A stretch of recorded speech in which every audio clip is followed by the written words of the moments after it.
Erika Jayne, now the second longest running housewife in Beverly Hills history. You eke past LVP because you didn't quit mid-season. No, not a quitter. No. Wanted to. Probably should have. My lawyers told me I should, but I was like, no. What does that mean to you, if anything, that you've lasted this long? You're past Rinna now. You outgo her. The second longest on Beverly Hills. It's interesting to think that a phone call, a chance meeting, really just going over to Yolanda and David's home, sitting on the sofa, and Yolanda making a call to Alex Baskin, and here I am 9 years later. Kind of bizarre. A decade of your life, basically. A decade of my life on television. From the season premiere, at least, you seem to be the glue of the group this year, which is never a spot you've kind of been in before. Okay, I'm gonna tell you this. I'm going to see Kyle after this. What do you want me to do? Because I'm not going to betray your trust, and I know you guys have other things to work out. I am stuck in the middle of two friends, two women that I've known for a long time who are not getting along. And I guess, they're definitely in a better place now than they were then. But it was kind of challenging for a minute.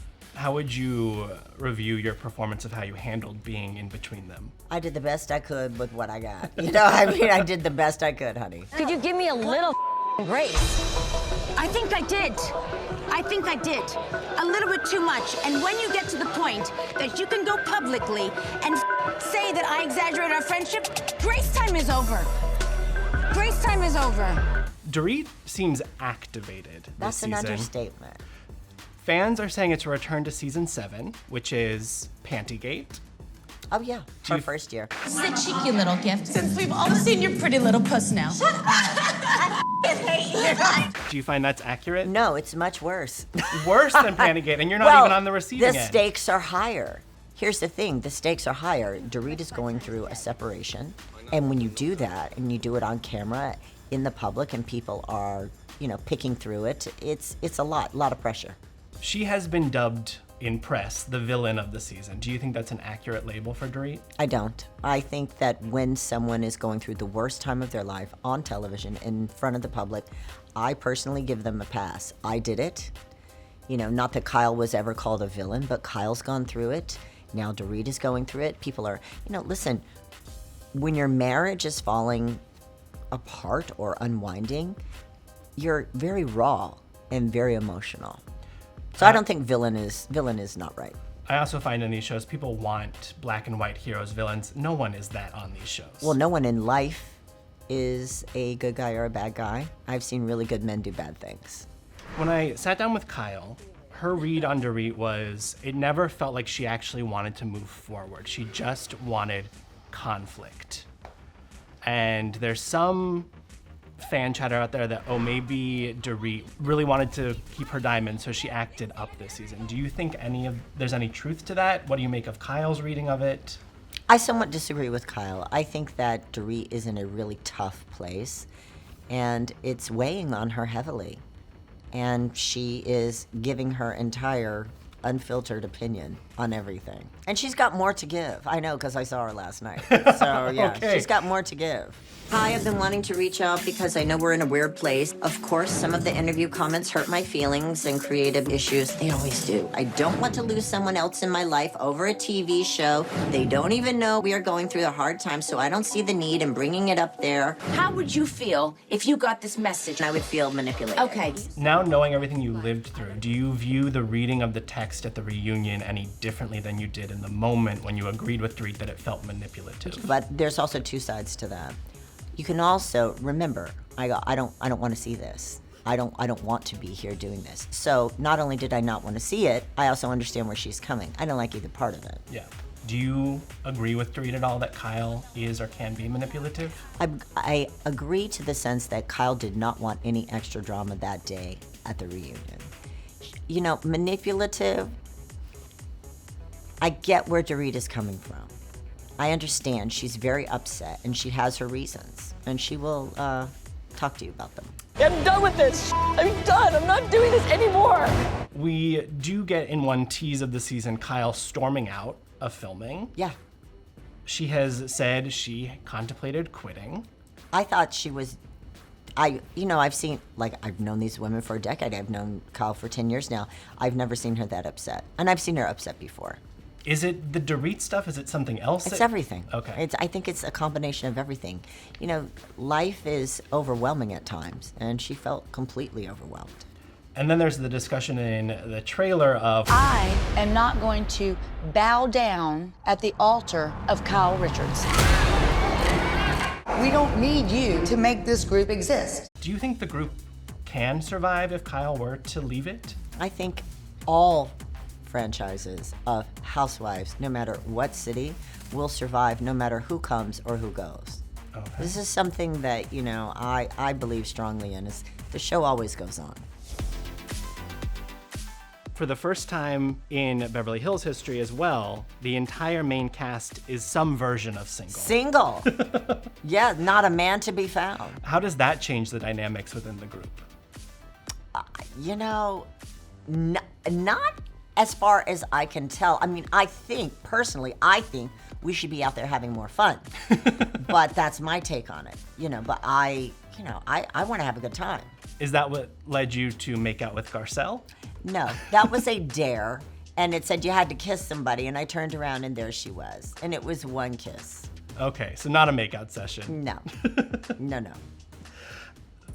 People do wonder if you are psychic or if you put a curse on Dorit, given what happened. A curse? Brice, that is, come on. No, don't say that. No, listen. We were at BravoCon. I was asked a shady question. What Bravo-celebrity relationship do you think is headed to Splitsville next? I think it's Dorit and PK. I did not want to answer. I was getting booed. I walked out to the end of the stage, gave a real shady answer that just so happened to be right. So that's really how it happened. I do think the shock on your face when Dorit tells you the news in the premiere kind of says it all for you. Yeah, and it's true. I mean, I was shocked that I took it hard. That I started to tear up because I know what's coming. And I know divorce is hard enough. Doing it like this on a reality TV show is just horrible. And I felt for her, I feel for Kyle, and it just really sort of triggered something in my own, Yeah, everything experience. that you lived flashed on you probably. 100%. I mean, that was horrible.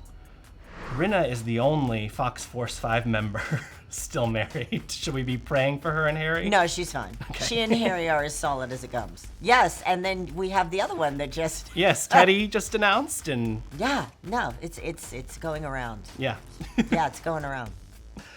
You do feel like you have stepped into a new chapter, a free chapter, after you've walked through. Yeah, I feel much better.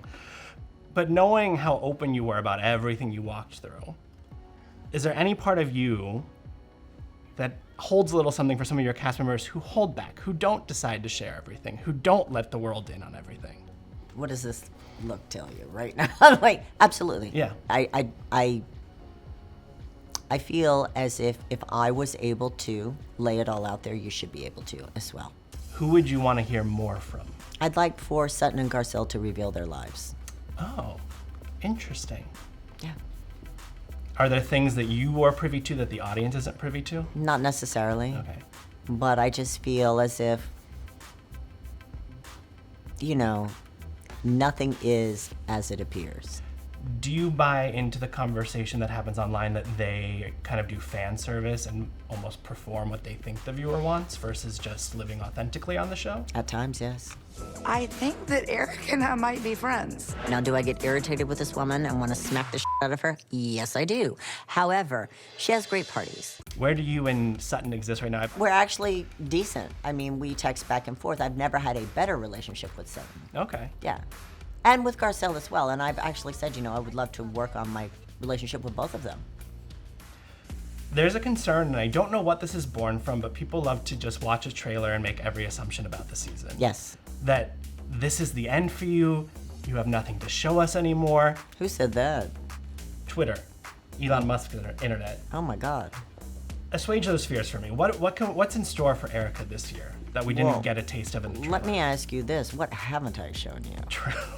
Like, who are these people? And if you were going to compare what I have shown versus that lineup, tell me who's done more. I think you get the award. Thank you. So, there you go. That's my answer. Where are we at with, have we finalized the divorce? What's the dating scene look like for you? Have not finalized the divorce. Tom will be sentenced next month.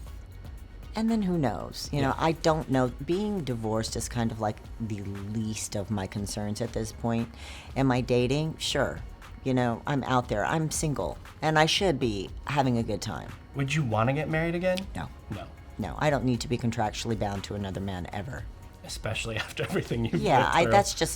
That's not something I need to do. Have you gotten rid of the Pasadena furniture? Yes, I did. Okay. And you get to see that on the show. So there's a total upgrade in the home, and it feels really good. Did it feel like a ghost left the house? It's interesting. I did not think, everyone kept saying, when you let go of the furniture, you're going to let go of the past. There's so many emotions. And I was like, really? I don't know. It was true. It did feel lighter after the old things left. And I really wasn't expecting that. But things hold weight that you don't expect them to. I was surprised.